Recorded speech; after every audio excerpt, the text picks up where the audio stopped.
The story begins with an introduction to the Crane family, parents Hugh and Olivia, and their 5 children, Stephen, Shirley, Theodora, and twins Nellie and Luke. Hugh has purchased a property named Hill House in the hopes of refurbishing it, then selling it for a huge profit. The first scene opens late at night inside the house, with young Nell Crane crying. Her brother Stephen gets up to check on her. When he asks what is wrong, Nell says that she saw the bent neck lady again. By then, their father has shown up and gently calms her down, telling her that it was only a bad dream. However, as Nell sleeps after her father has calmed her down, a creepy female figure moves in the background. The series then jumps back and forth between the family's time living at Hill House and the children as adults, still dealing with the emotional damage that was done during those days. It is revealed that as children, Luke had an imaginary friend named Abigail, while Nell had apparently seen the bent neck lady more than once. Furthermore, Shirley and Nellie desperately wanted to find the key that opened the mysterious red door belonging to a locked room upstairs. One day, the 2 girls try to open the red door with a skeleton key provided by Mr. Dudley, the caretaker. However, their attempts are futile, and as they walk away from the door, a pair of shadowy feet under the door can be seen. In the present day, Stephen writes best-selling books about true ghost stories even though he professes to have never seen one himself. His most famous book is The Haunting of Hill House, about his family's own experiences. However, his siblings are not happy that he wrote it. In the meantime, he is interviewing a woman named Irene Walker who tells her own story involving her husband. His car flipped over in a bad storm, and he hung upside down until he died, periodically honking the horn with his badly broken arm. Irene tells Stephen that almost immediately after her husband's death, she started seeing his ghost hanging over her bed. She reveals that her visions are accompanied by dripping water and the sound of a car horn honking, and she no longer sleeps in her bedroom. Intrigued, Stephen asks if he can spend the night in the room. During Stephen's conversation with the woman, his phone rings and he looks at it to see that Nell is calling, but he doesn't answer the call. On the other hand, the adult Shirley owns a funeral home with her husband. Currently, she is counseling a family whose young son refuses to view his grandmother's body during an open casket funeral. Nell tries to call Shirley, but Shirley does not take the call either. She calls Stephen to tell him about Nell's missed call, and says she tried to call Luke but couldn't find him. Stephen says that Luke is probably in rehab again, and when he later tries to call Nell back, she doesn't hear her phone ring.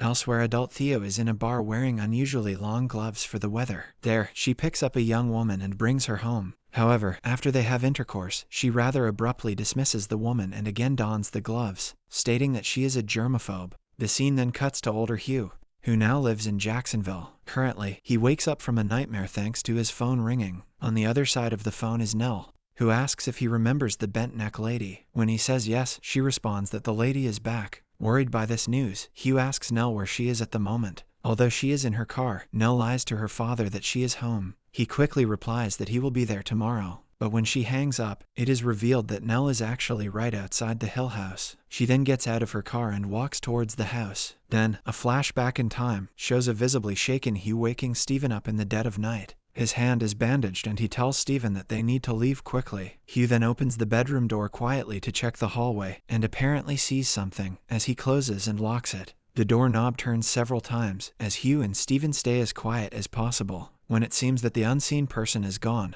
Hugh tells Stephen that he is going to carry him. He warns Stephen to keep his eyes closed and not open them under any circumstance. As he runs down the hallway, a female figure, the breakneck lady, runs after him. Fortunately, he makes it out to the car, where the other children are already waiting. They are all upset and crying, asking about their mother, but Hugh does not answer them and just drives away. Back in the present day, as Stephen sets up equipment in Irene's bedroom, he gets a call from his father. A panicked Hugh tells him to get to Nell as soon as possible. Stephen impatiently blows Hugh off, telling him that he is working and isn't going to just leave. He then hangs up, lays down on the bed, and his eyes close. Shortly after 3 a.m., each of the Crane siblings, except for Nell, wake up suddenly, gasping and holding their throats. Shirley, always prone to talking in her sleep, mumbles that Nell is in the red room. On the other hand, Stephen wakes up to water dripping on his face from the roof. When he stands on the bed to check out the ceiling, he hears a car horn blaring outside. He looks out the window to see a near accident, and also notices that it is raining.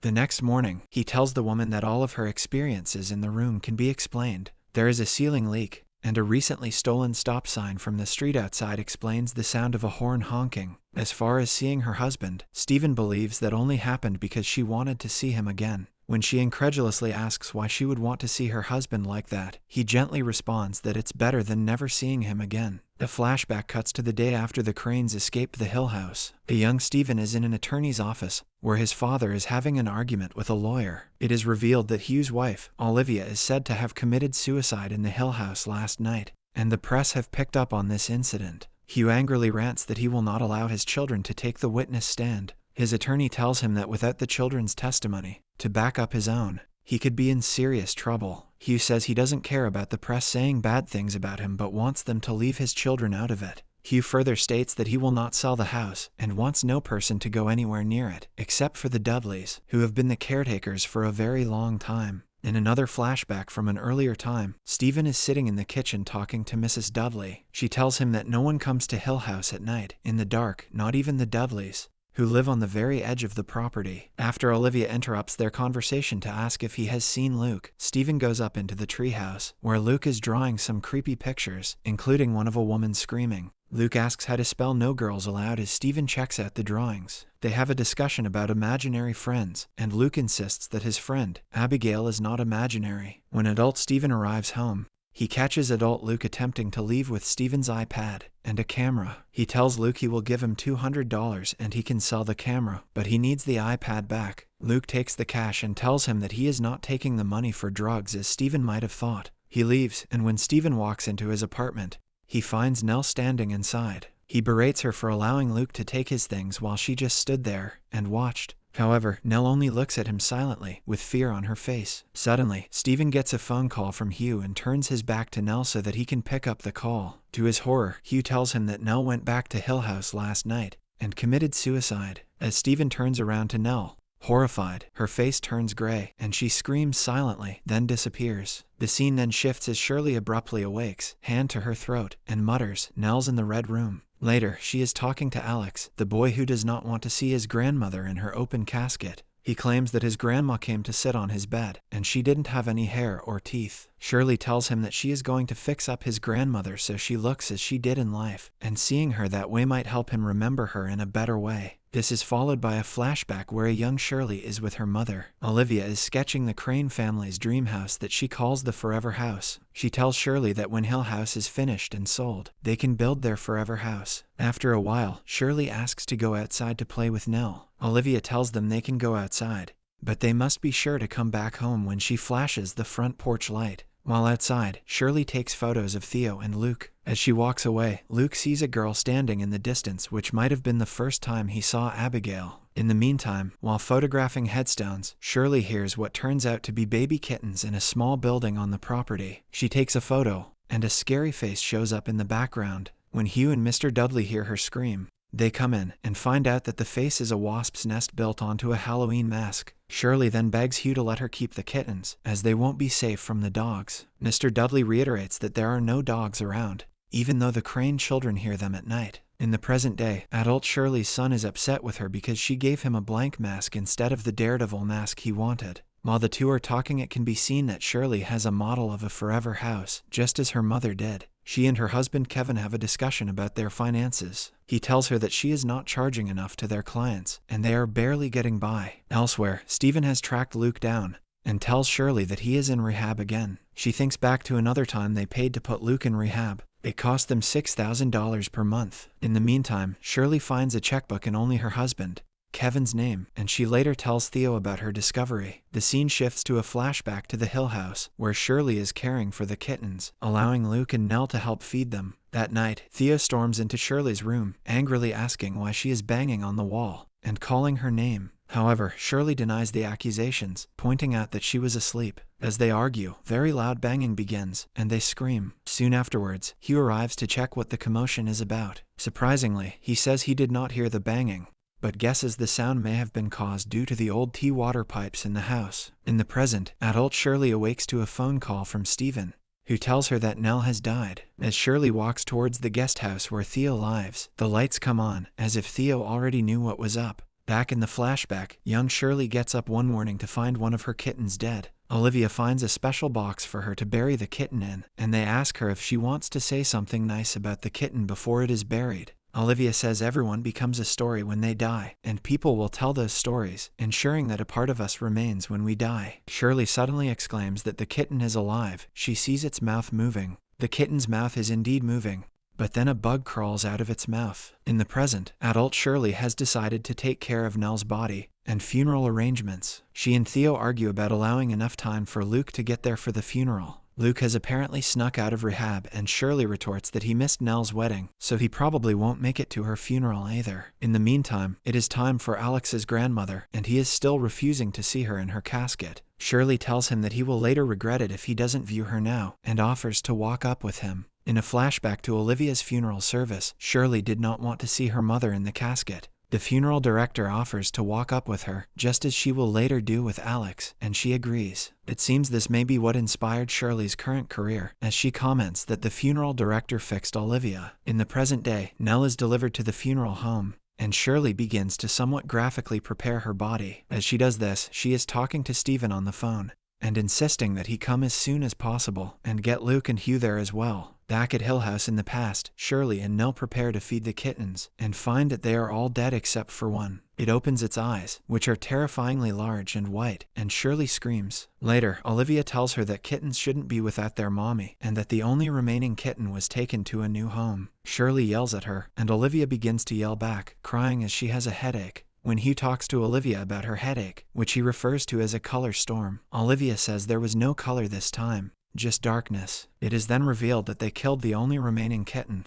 believing it to be diseased. In the present day, when adult Shirley's children try to sneak into the embalming room, Shirley stops them. She tells them that she has to fix up Aunt Nell, and they should each pick out a favorite picture to display at the funeral. The kids leave, and Shirley refers to a wedding picture of Nell as she solemnly applies makeup to her corpse. A quick flashback shifts the scene to the day of Nell's wedding. While Shirley applied Nell's makeup, she saw Luke arriving outside. Before Nell could see him, Shirley ran outside and told him to leave. She gave him cash, and he dejectedly left. Although Nell has said Luke's absence is the only thing that marred her wedding, Shirley never told her that he actually showed up, which probably caused her a fair amount of guilt. When the flashback ends, Shirley is preparing Nell's body. To her horror, a bug crawls out of her mouth, which is even more gross than when the same bug crawled out of the kitten's mouth. This sight causes Shirley to break down. After she calms down, she turns off the light, and then sees another body in the room. It's Olivia, who sits up and holds a box out to Shirley, the same box she gave her for the dead kitten. When Shirley turns on the light, Olivia is gone. When she goes back to her office, she puts the photo of Nell in a folder and turns off the light. As she leaves the office, the porch light on her model Forever house flashes off and on, which harkens back to Hill House, when Olivia told the children it would be time to come home when she flashed the porch light. In a flashback at the Hill House, young Theo is sleeping in her bed. She feels someone climb into bed with her, and a small arm reaches around to clutch her hand. She thinks Nell has had another nightmare, and asks her not to hold her hand so tightly. When she turns over to face her, there is no one there, and she sits bolt upright. From this point onwards, Theo will be able to feel emotions from people, objects, or places by touching them. In the present, an adult Theo is talking to a little girl named Kelsey in her office. Kelsey tells her about Mr. Smiley, and indicates that he lives in the basement. Afterwards, she talks to Kelsey's foster parents, who have no idea why Kelsey is having difficulties, nor who Mr. Smiley may be. Back in Hill House, Hugh and Theo are going through some of the odds and ends that the prior owners left behind. Hugh says most of it is junk, but she should keep her eyes open for fancy items that may be worth money. He hands her a wooden box to throw away, and as Theo touches it, she stops and tells Hugh that it's fancy. When Hugh opens the box, he finds a bottle of expensive wine. Later, she walks in on Olivia talking to Mrs. Dudley about a cold spot in the room. When asked to verify the cold spot, Theo, who is wearing a sweater even though it is summer, responds that this whole house is cold. Later that afternoon, Theo finds Nell and Luke upstairs in one of the bedrooms. Luke complains about the smell, but Theo responds that the whole house smells. She touches a pillow and states that this was a sick bed. Back in the present, adult Theo is in her office again, talking to another young child. She introduces herself and shakes the child's hand. Despite the fact that Theo usually wears gloves, she is pointedly not wearing them for this meeting. After shaking hands, she immediately starts taking notes. Later, she opens a file cabinet drawer and finds a copy of Stephen's book The Haunting of Hill House. She thinks back to Stephen telling his siblings about the book and offering them each 8% of the royalties. Shirley in particular was indignant, and all of the siblings refused. However, Theo took the offer and used the money to get her PhD in psychology. In a flashback, young Luke is playing with the dumbwaiter in the Hill House kitchen, and Mrs. Dudley is scolding him, holding onto his arm. Theo walks in and tells Mrs. Dudley to let go of his arm. She apologizes and tells the children to go away. Luke replies that she doesn't have to be so mean. As Mrs. Dudley puts her hand on Theo's shoulder, Theo reveals that she's not mean but simply scared. Young Theo goes into the kitchen late at night to find Luke sitting in the dumbwaiter, trying to hide. Theo tells him the Dudleys never come to the house after dark, and Luke asks her to help him take a ride in the dumbwaiter, referring to it as the perfect kid-size elevator. He can't do it himself because the buttons are on the outside, and one has to close the door for it to work. She hesitates, but he talks her into it. The dumbwaiter starts descending, and Luke begins to panic. He screams that he wanted it to go up and not down. Although Theo tries to push the up button, the dumbwaiter continues moving down until it stops in a basement no one knew about. He tells her he sees a ladder so she can come get him. He shines his flashlight around and sees a ghastly figure crawling towards him, and he starts screaming. Olivia and Hugh run into the kitchen, where Theo is crying and trying desperately to bring the dumbwaiter back up. Hugh manages to bring it up, and they embrace the hysterically crying Luke. He tells them there was a monster, and Hugh notices that his pajama top is torn. Olivia sternly sends Theo to her room, where she lays crying. The scene then shifts to Nell's wedding 2 years ago. It's time for the toast, but the maid of honor and a couple of groomsmen are missing, so Stephen and Nell go off to search. They hear sounds of passion coming from an upstairs bedroom and knock on the door. The missing maid of honor comes out, and Nell and Stephen hang around to see who the lucky guy is. To their surprise, it's Theo, who they did not know was gay. Neither of them seems bothered, however, and Nell embraces her sister. Back in the past at the Hill House, young Theo walks into Luke's room, where he is on the floor drawing a picture of his friend Abigail. Theo apologizes, and Luke sadly laments that his parents don't believe him. They think Abigail is not real, and the basement is not real, because it's not in the blueprints for the house. Theo touches his hand, and tells him she believes him. With Luke's help, she figures out where the ladder he saw would be, and she finds a trapdoor leading to it. She goes down into the basement, and finds the torn scrap of cloth from Luke's pajama top. There she also sees a door, and opens it. Adult Theo knocks on the door to Kelsey's foster parents' house, and asks them if she can see Kelsey. They look at her as if she is crazy, as Kelsey is in school. She asks to see their basement, and they leave her there. Theo walks slowly around the basement, takes off her gloves, and starts to touch things. Eventually she comes to a couch, touches it, sits on it, then lies on her back. The markings on the wood ceiling about the couch look somewhat like eyes and a smiling face. Theo feels something horrible and has to hold back a scream. Thanks to her ability to know stuff by simply touching things, she realizes that Kelsey's foster father had been abusing her. Following this, Theo makes a phone call from her car, reporting that Kelsey's foster father is the smiley man she has been so afraid of. She watches the police come to the door, then witnesses them talking him away. The scene once again shifts to young Theo and her mother. A few days ago, when Theo had touched her mother, she had a horrible vision. Half of Olivia's face was bloodied and disfigured, as if she had been shot in the head. Currently, Olivia asks about how Theo comes to know about things like the bottle of wine, the location of the basement, and the ledger. Theo says she just guessed, but Olivia tells her that this heightened sense of sensitivity runs in their family. Olivia has had headaches since she was a child. Shirley talks in her sleep,